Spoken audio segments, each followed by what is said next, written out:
Thank you so much for tuning in. I'm really excited for our concert tonight.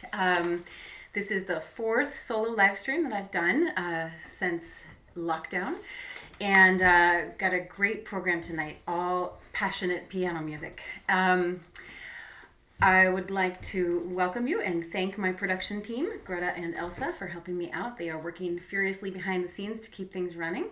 And I'm going to start with a brief introduction going pretty soon into music.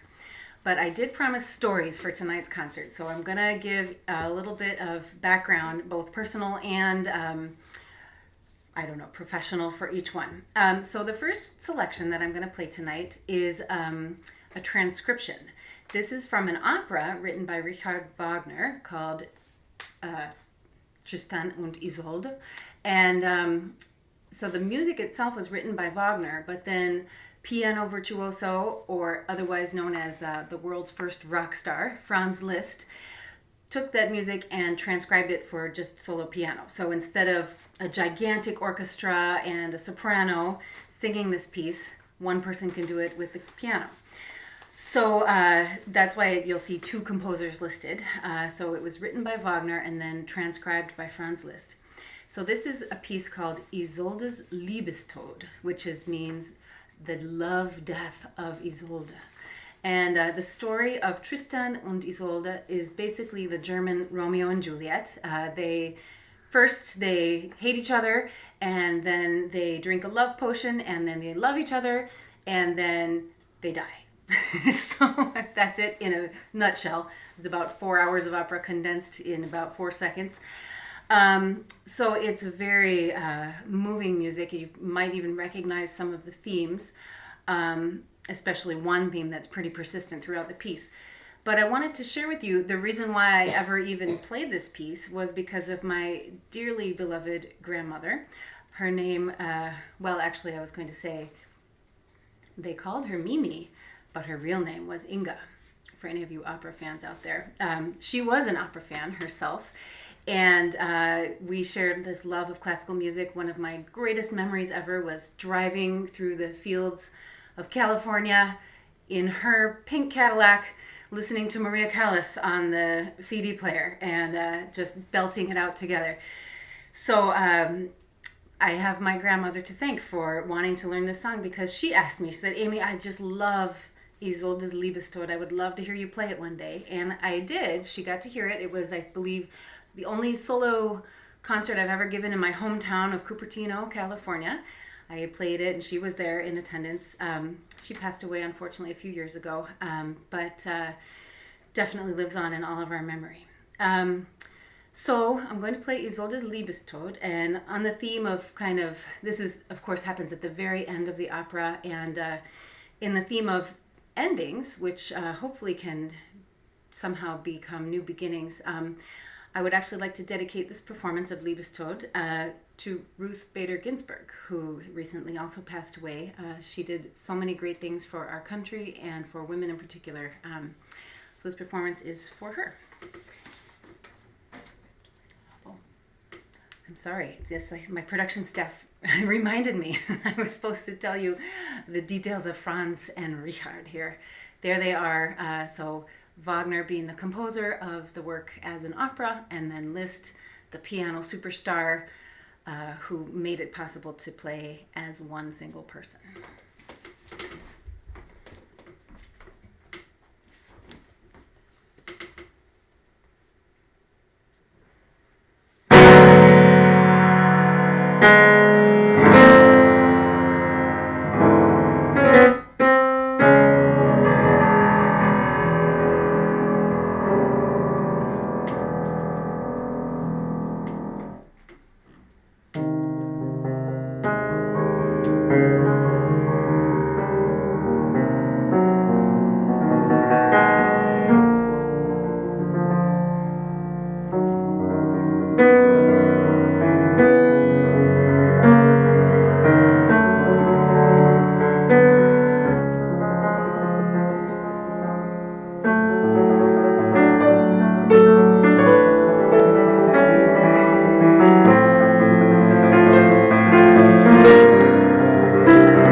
Isoldes Liebestod.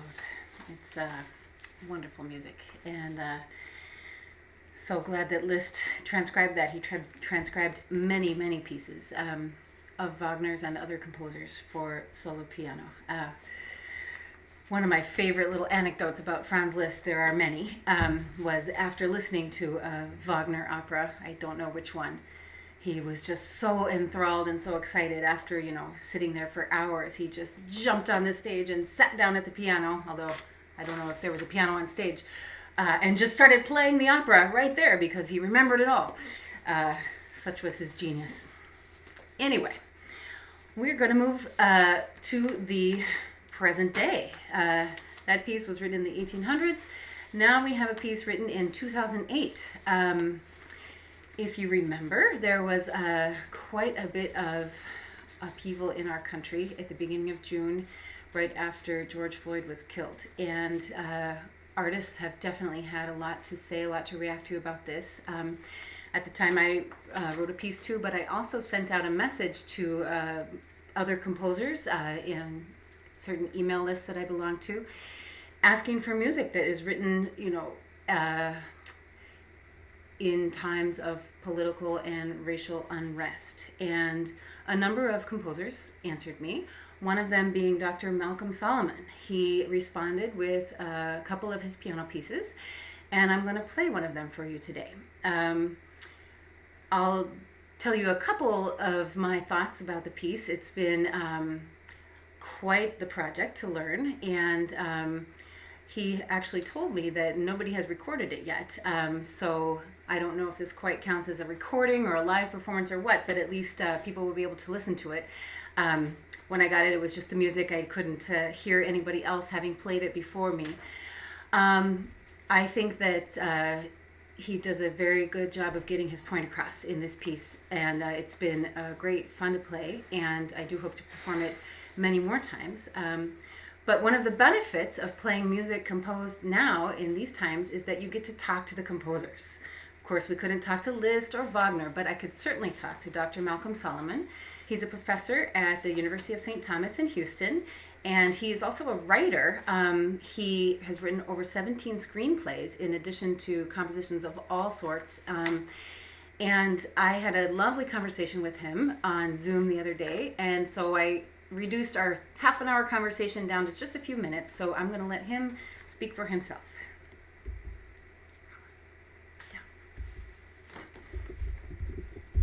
Got my bachelor's in composition from St. Thomas. Then I got my master's and doctorate from Rice University, and performed my music at different conferences around the world. And I'm a pianist as well. I studied composition piano as an undergrad, and then as a grad student, it was all composition. Who would you say were your main influences as a composer? Bella Bartok, bar none. I was a teenager, and when I played Allegro Barbaro, I was like, this is what I want to do. Like, is this piece like representative of your overall style, or is it a little bit? No, it's not. It absolutely isn't. It's you see how I would put a motive and just keep repeating and repeating, and that's what I'll experience. It's like nonsense that won't go away. Just it keeps doing, repeating and repeat. Then another idea comes. I was in North Carolina at the time, and like I say, it wasn't really a good experience for me. I'm trying to be user friendly here. And I decided basically to put it down in music. The whole experience is really off kilter. Don't feel like you're on a solid, safe ground. Never on solid ground. I mean, is that something that is a theme for you as a composer, would you say? Well, it really is. But the other thing I've been really blessed with being able to do is write. Have you noticed, have people been like, asking for more of your music since all of a sudden the highlight is on diversity and equality and stuff? No, the short answer is no. I mean, even in school, but it's fine. If it wasn't for, even when I was at Rice, which is a good school, it was like the 1950s. And I mean, my composition teacher had to almost like strong arm students to play my music in recitals. You just smile and I just keep going, you know, because you're trying to look at your objective and you try not to let anything throw you off from your objective. You know, it's like, that's it. You know, I keep composing. That's what I do. I keep writing. That's what I do. It's like if I were on an island, you know, that's what I would do. You know, that's it. That means because that's why I love to write, and I love the creative process of writing and composing. Those two different things. I will always write. I will always compose, and practice piano in between.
a little off kilter indeed. That was Malcolm Solomon's piece, Psychotic, A Tainted Land. And I'll say to you all what I said to him. I wish that everybody who had something to say would say it in a piece of art rather than a work of violence. That was, like I said, a lot of fun to play, and I hope I get to perform it again sometime live. I think if you were in the room here, you might be even more blasted away. All right, so I'm going to take you back to the 18th, 19th century and play a piece by Rachmaninoff. Of course, if I was going to play a program of works of passionate piano pieces, it would absolutely have to include Sergei Rachmaninov. He wrote mostly for piano, and like Franz Liszt, I forgot to mention, had enormous hands. He could span 12 keys on the piano with one hand. He was 6 foot 6 inches tall, and wrote such a great body of work for the piano. I'm going to play his Etude, which is part of a set of 9 Etude-Tableau, and this is meant to portray a picture, an unspecified picture. He did not want to direct the listener to a specific thing that he had in mind. He wanted it to be left a little bit up to the artist and the audience to have a picture in mind for themselves. I do have a story about this one, but I'm going to save it for after the piece because it's, you kind of have to hear the piece first in order to really understand it. I will mention one thing, speaking before of things somewhat lost but also beginning. The only reason that well, not the only reason, but the first reason that I knew about this piece was the first pianist that I ever met who was really into piano when I was only 16 years old. His name was John Prentice, and unfortunately I've since lost touch with him, but a lot of thanks to him goes into the fact that I am a pianist today. So please enjoy Etude in E-flat minor by Rachmaninoff.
All right, I promised you a story. This is a good one. Some of you watching may have even participated in this story unwittingly. Many of you know I am a composer and pianist. I also play chamber music, and another big part of what I do, besides teach, that is accompany choirs. And I am very fortunate to be the accompanist for a choir formerly known as Encore Chorale, now known as Sounds Good. At the time of this story, it was Encore Chorale. And they are very sweet. The conductor and artistic director, Jonathan Miller, at every concert always invites me to play a piano solo.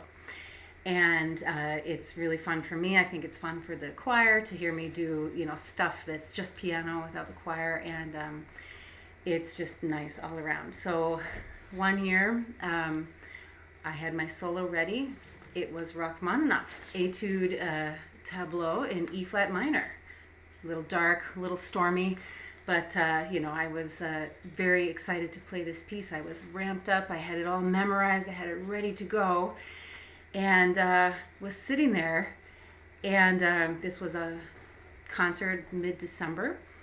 Due to some kind of unforeseen miscommunication, I'm raring to go. I've got my game face on, Rachmaninoff in my brain, and he says, "And now, amyawurtz, we'll play Christmas Time is Here." And I said, "What?" In my mind. I had my binder there. I quickly flipped the pages, and while my mind was quickly spinning from Rachmaninoff onto Charlie Brown, I was playing Christmas Time is Here within the next few seconds. And it was just a very mind-bending experience. Slightly humorous, I suppose, in hindsight, but at the time, a little nerve-wracking. So anyway, that was my story about this particular etude, and I didn't quite want to ruin the mood before playing it. So there you go. I think a few singers who might be listening right now could have even been there at that fateful day. Anyway, our next piece is another contemporary work. This piece was finished around 2008, also just like Dr. Malcolm Solomon work, but actually begun much earlier, perhaps in 1970 or so, by composer David DiChiera. Now, David unfortunately passed away just 2 years ago. The anniversary of his death was September 18th, so very recent. And the story behind this one, there's actually two. First of all, how do I know the composer David DiChiera? He's not a Chicago composer. He actually lived and worked in Detroit, Michigan. He was a professor there at Oakton College of Detroit, and he also founded, very importantly, the Michigan Opera Theater, which I believe is still active today. He also was very instrumental in launching other musicians' careers in Detroit and left behind a wonderful legacy. So how did I get my hands on this music, you ask? Well, I practice a lot, and oftentimes, especially in the summer, the windows are open. And so my neighbors happen to know that I'm a pianist. Well, one day, the neighbor across the street said, "Amy, my dad was a composer." And I said, "Oh, okay, cool, whatever." And she's like, "Yeah, I'll give you some pieces one time." I'm like, "Okay, sure, no problem." And then she hands me actual pieces of music, a trio for violin, cello, and piano, some piano solo stuff, some cello stuff. And I said, "Wow, you were right. He really was a composer." You never know sometimes what people mean when they say composer or musician or whatever. But this was very good stuff. David DiChiera was a very hardworking musician, and his daughter is doing a wonderful job promoting his music after his unfortunate passing. I hope I'll be so lucky one day when I'm gone. I have my daughters to carry the torch a little bit, but for now, we're going to hear David's piece. As I mentioned, he started working on it in the 70s or so, and then kind of polished it off in 2008. He titled it Ballade, mostly in homage to composer Frederic Chopin, who we'll hear from in a little bit. Chopin was one of David's favorite composers, and the ballade was one of Chopin's favorite forms. Ballade basically means a story. And so therefore it's a little free form in terms of musical composition. Chopin wrote 4 of them, and they're very significant works. They're played they're considered standard repertoire for pianists. And so this piece is David DiChiera's homage to Chopin. I will say this, there he is. And I did want to say, there is no specific story that's given to us by the composer, similar to Rachmaninoff's piece where he said, okay, it's a picture, but I'm not going to tell you what the picture is. Here we have a story, but he's not going to tell us what the story is. We will leave it up to your imagination. One tip, and this goes for a lot of music, not just this particular piece, you kind of listen for the different tunes or the different textures in the music. You can kind of hear how they transform throughout the piece. So you'll hear a musical idea at the beginning. Another pianist who played this piece classified it as bells. You kind of hear some very low, long tones, and they come back throughout the piece. And then there's some other sections that are very fast moving, and they come back throughout the piece. But each time, they're slightly different. So feel free to use or not use those suggestions as you listen to this ballade and create your own story for what might be happening with this music.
you enjoyed that. I'm going to have to ask Lisa, my neighbor, whether she was listening through her window or on the internet, because she often told me over the last month that she heard me practicing her dad's piece at night, which she loved.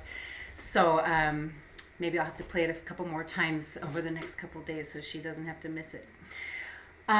So thank you, Lisa. She actually sent that to me in one of my first live streams. I invited everybody. If you have requests, I would love to hear them. I've actually done a number of them over the past couple concerts. So if you have a piano piece that you love that you think I might play, please text it to me. If you have any questions, you can do the live chat right now. There's also tons of ways to keep in touch. Here is my email address. I'd be happy to put you on my mailing list. I always send out emails when I have concerts coming up. There's also my website, amyawurtz.com, and I play with cellist Allison Berger as part of the Wurtz-Berger duo. We play music for cello and piano, mostly contemporary music, but we've played a little Rachmaninoff as well and Chopin. The New Music Chicago website is good for anybody who's in Chicago or these days anywhere, since they're mostly live stream concerts. It gives you lots of concert information for different ensembles around town. If you want to make sure not to miss any live streams, you can subscribe to the channel. If you click the bell right below here, it's they will send you notifications anytime something's happening, so that's pretty handy. A couple people have written to me in the past month or two and asked if they can financially support these concerts, to which I say, yes, thank you so much. If you would like to donate via PayPal, Zelle, or Venmo, you can, or people have even actually sent me a check in the mail. It was very sweet. I really appreciate that. So that's your information. We're going to move on in our program to the final piece. As I was mentioning before, we have some endings and some beginnings. This piece is actually, for me, the beginning. I was a piano student, a teenager, just kind of doing my thing, practicing, going to school, whatever. And my teacher at the time, her name was Miss Cotant. Unfortunately, I've also lost contact with her. I had a lot of piano teachers before the age of 20. And she said one day, okay, Amy, this is your next piece that you're going to learn. And she played this piece for me. And it was actually the first time I had ever heard any music by Chopin. And it was this piece. It's nicknamed the Raindrop Prelude. You'll probably hear why as I play it. But as she sat and played this piece for me, it was like a whole entire world opened up before my ears. I had never heard music like this, and I just was captivated. And I think I never really left since that moment. So I thought I'd end with this. It's not flashy. It doesn't have as many notes as Rachmaninoff or Solomon, but it is definitely passionate in its own way, and it has its own world, and is a piece that I've come back to many, many times in my life. Frederic Chopin was lived in the 1800s. Same time he was actually good friends with Franz Liszt. And you can only imagine the kind of conversations that Chopin and Liszt must have had. He wrote mainly for piano as well. In fact, I heard a quote, every single composition that he writes has piano in it, whether it's for piano and cello, piano and orchestra, piano and voice, or just plain piano. This is just one of a set of preludes that he wrote. And as I said, it has the nickname of the Raindrop Prelude, and you'll probably hear why.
with hearing that piece, the pianist in me was born, really. Or maybe fanned into life. Notice that Dr. Solomon at the beginning of the program said he had the same experience when he heard Bartok for the first time and said, "This is it. I love it." So we never know how what we show to other people is going to affect them. It could start a lifelong journey. So I'm very happy to share this music with you in this concert. There are actually quite a few events coming up in the month of October. First of all, there is the Thirsty Ears Festival. This is usually a outdoor, well, it will be still outdoor. It's usually a summer festival, but it has been moved to the fall. But it will still be outdoors. You notice it's called Thirsty Ears Festival and Walking Tour. There's going to be an audio tour, which is connected to architecture in the Chicago area. I composed music for the tour, which you'll be able to hear on an app. I'll also be playing some music called Sound of Silent Film on Friday night, the 9th. And then I'll be playing with Allison Berger as the Wurtz Duo on the 11th. You can get more information at acmusic.org. On that same exact weekend, there happens to be a New Music Chicago 15th Anniversary Bash. This will be a concert lineup featuring musicians of New Music Chicago. They're all members, and it will be a great lineup. There's performers playing either 10 or 20 minutes, and so you get a lot of bang for your buck there. It will be mostly live streamed. And then a couple weeks later, the Wurtzberger Duo will be giving a recital, and there is a surprise location for that recital. So stay tuned. If you want, once again, you can send me an email, and I'll send you emails with all the information on these concerts, or you can just subscribe to the YouTube channel, and then anything I post on YouTube, you'll know about it instantly.